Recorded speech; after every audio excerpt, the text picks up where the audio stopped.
রাশিয়ার চিঠি 1930 20শে সেপ্টেম্বর।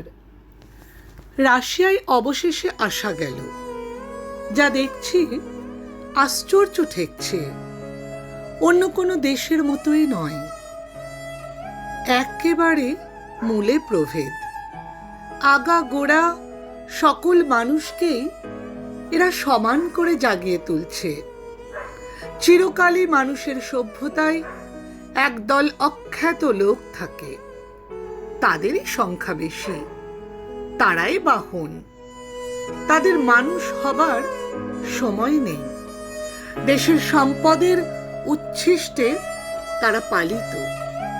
সবচেয়ে কম খেয়ে, কম পড়ে, কম শিখে বাকি সকলের পরিচর্যা করে। সকলের চেয়ে বেশি তাদের পরিশ্রম, সকলের চেয়ে বেশি তাদের অসম্মান। কথায় কথায় তারা উপসে মরে, উপরওয়ালাদের লাথি ঝাঁটা খেয়ে মরে। জীবনযাত্রার জন্য যত কিছু সুযোগ সুবিধে, সব কিছুর থেকেই তারা বঞ্চিত। তারা সভ্যতার পিল সুজ, মাথায় প্রদীপ নিয়ে খাড়া দাঁড়িয়ে থাকে।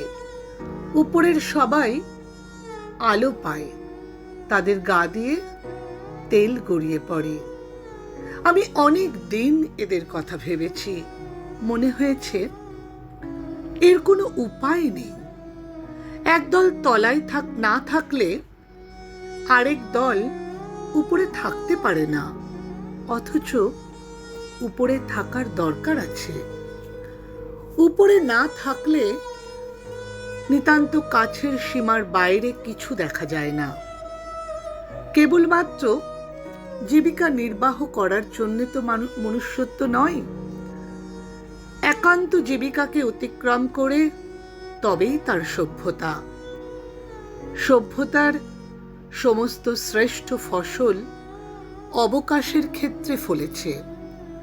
মানুষের সভ্যতায় এক অংশে অবকাশ রক্ষা করার দরকার আছে। তাই ভাবতুম যেসব মানুষ শুধু অবস্থার গতিতে নয়, শরীর মনের গতিতে নিচের তলায় কাজ করতে বাধ্য এবং সেই কাজেরই যোগ্য, যথাসম্ভব শিক্ষা, তাদের শিক্ষা, স্বাস্থ্য, সুখ সুবিধার জন্যে চেষ্টা করা উচিত। মুশকিল এই, দয়া করে কোনো স্থায়ী জিনিস করা চলে না। বাইরে থেকে উপকার করতে গেলে পদে পদে তার বিকার ঘটে। সমান হতে পারলে তবেই সত্যকার সহায়তা সম্ভব হয়। যাই হোক, আমি ভালো করে কিছুই ভেবে পাইনি, অথচ অধিকাংশ মানুষকে তলিয়ে রেখে, অমানুষ করে রেখে তবেই সভ্যতার সমুচ্চ থাকবে, এ কথা অনিবার্য বলে মেনে নিতে গেলে মনে ধিক্কার আসে। ভেবে দেখো না, নিরন্ন ভারতবর্ষের অন্নে ইংল্যান্ড পরিপুষ্ট হয়েছে। ইংল্যান্ডের অনেক লোকেরই মনের ভাব এই যে ইংল্যান্ডকে চিরদিন পোষণ করাই ভারতবর্ষের সার্থকতা। ইংল্যান্ড বড় হয়ে উঠে মানব সমাজে বড় কাজ করছে। এই উদ্দেশ্য সাধনের জন্যে চিরকালের মতো একটা জাতিকে দাসত্বে বদ্ধ করে রেখে দিলে দোষ নেই। এই জাতি যদি কম খায়, কম পড়ে, তাতে কি যায় আসে? তবুও দয়া করে তাদের অবস্থার কিছু উন্নতি করা উচিত, এমন কথা তাদের মনে জাগে। কিন্তু 100 বছর হয়ে গেল, না পেলুম শিক্ষা, না পেলুম স্বাস্থ্য, না পেলুম সম্পদ।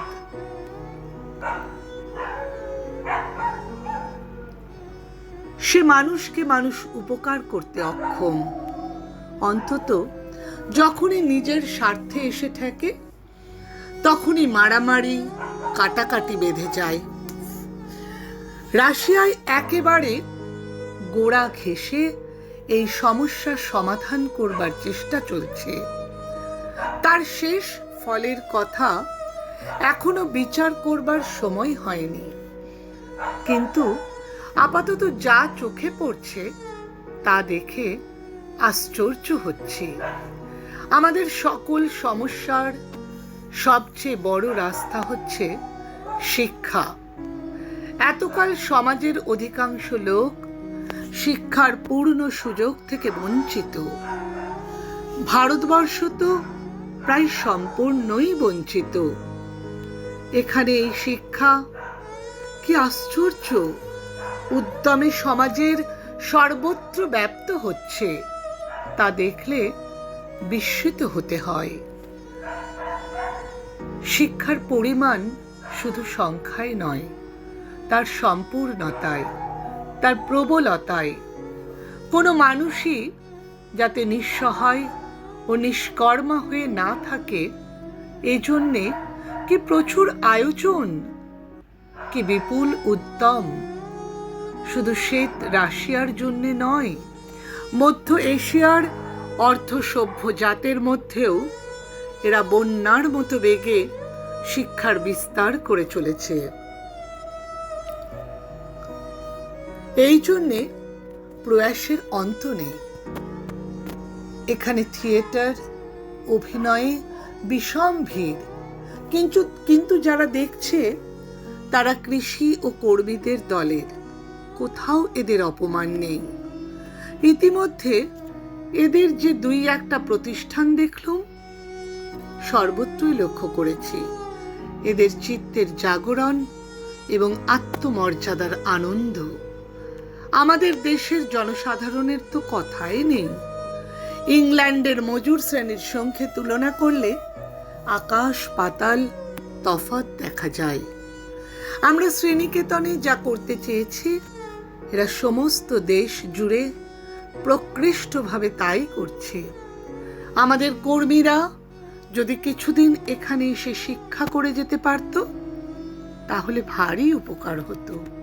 প্রতিদিনই আমি ভারতবর্ষের সঙ্গে এখানকার তুলনা করে দেখি আর ভাবি, কি হয়েছে আর কি হতে পারত। আমার আমেরিকান সঙ্গী ডাক্তার হ্যারি টিম্বার্স এখানকার স্বাস্থ্যবিধানের ব্যবস্থা আলোচনা করেছেন।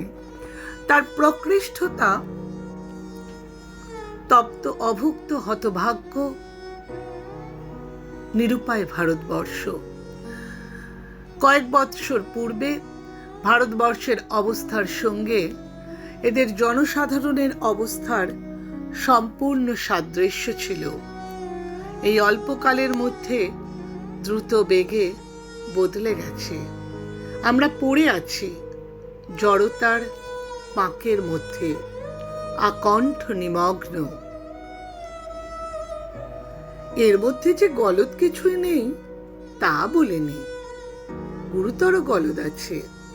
সেজন্যে একদিন এদের বিপদ ঘটবে। সংক্ষেপে সে গলদ হচ্ছে, শিক্ষাবিধি দিয়ে এরা ছাঁচ বানিয়েছে, কিন্তু ছাঁচে ঢালা মনুষ্যত্ব কখনো টেকে না। সজীব মনের তত্ত্বর সঙ্গে বিদ্যার তত্ত্ব যদি না মেলে, তাহলে হয় একদিন ছাঁচ হবে, ফেটে চুরমার, নয় মানুষের মন যাবে মরে আড়ষ্ট হয়ে, কিংবা কলের পুতুল হয়ে দাঁড়াবে। এখানকার ছেলেদের মধ্যে বিভাগ করে কর্মের ভার দেওয়া হয়েছে। দেখলো ওদের আবাসের ব্যবস্থা সম্বন্ধে একদল স্বাস্থ্য, একদল ভাণ্ডার ইত্যাদি নানা রকম তদারকের দায়িত্ব নেয়। কর্তৃত্ব সবই ওদের হাতে, কেবল একজন পরিদর্শক থাকে।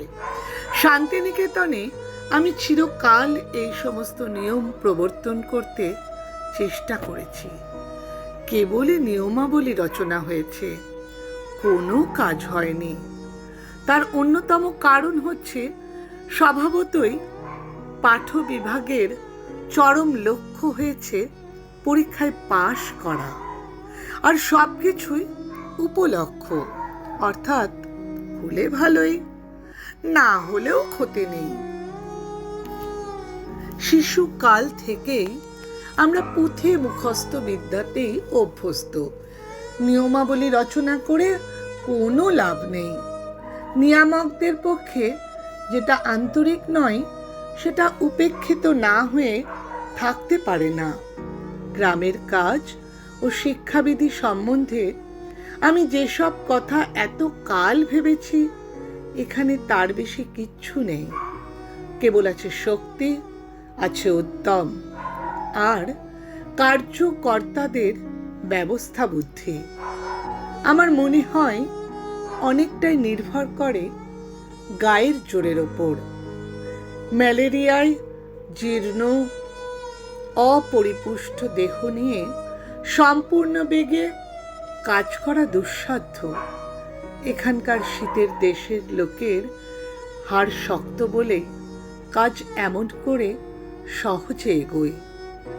মাথা গুনতি করে আমাদের দেশের কর্মীদের সংখ্যা নির্ণয় করা কঠিন নয়। তারা পুরো একখানা মানুষ নয়। ইতি রবীন্দ্রনাথ।